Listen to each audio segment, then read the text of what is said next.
తండ్రి కుమార పరిశుద్ధాత్మకు మహిమ కలుగునుగాక. ఈనాటి జీవవాక్యం. ప్రభువు నీ పాపములనెల్ల మన్నించును, నీ వ్యాధులనెల్ల కుదుర్చును.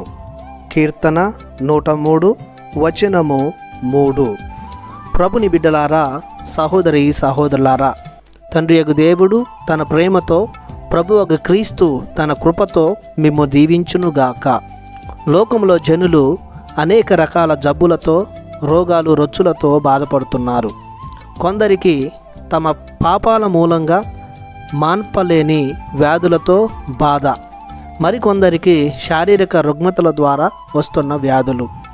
శారీరకంగా వచ్చే వాటిని వైద్యుల సహాయంతో, మందులు మూలికలతో తగ్గించుకోవచ్చు.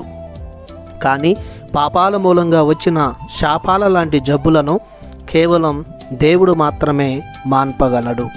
అది కూడా ప్రభుని కరుణా కటాక్షముల మూలమున సాధ్యపడును. మరి మొండి జబ్బులుగా మారి ఇబ్బంది పెడుతున్న వాటి నుండి ఉపశమనం పొందాలంటే, పాపాల నుండి మన్నిపును పొందుకోవాలి అంటే తప్పక మనం క్రీస్తు ప్రభుని ఆశ్రయించాలి. అప్పుడు వారు సంపూర్ణ ఆరోగ్యవంతులు అవుతారు. మార్కు శుభవార్త 2వ అధ్యాయము 5వ వచనంలో, పక్షవాత రోగికి స్వస్థతను ఇచ్చుటకు, కుమారా నీ పాపములు క్షమింపబడినవి అని క్రీస్తు పలికెను.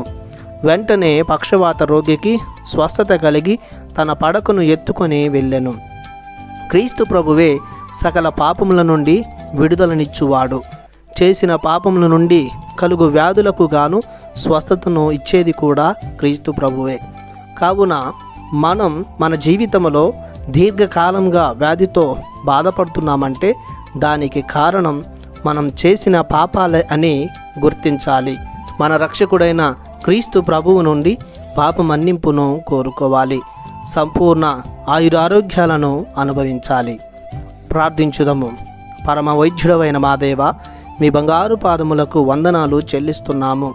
మా జీవితం అంతా మిమ్మే ఆరాధించి ఈ లోకములో కొట్టుమిట్టాడకుండా, వ్యాధి బాధలతో సతమతమవ్వకుండా మీ ప్రేమతో మమ్ము మన్నించి మాకు సంపూర్ణ ఆయురారోగ్యములను, ఆయుష్ను దయచేయమని యేసయ్య రక్షణ నామంలో ప్రార్థిస్తున్నాము పరమ తండ్రి. ఆమెన్. దేవుడు మిమ్ము దీవించునుగాక.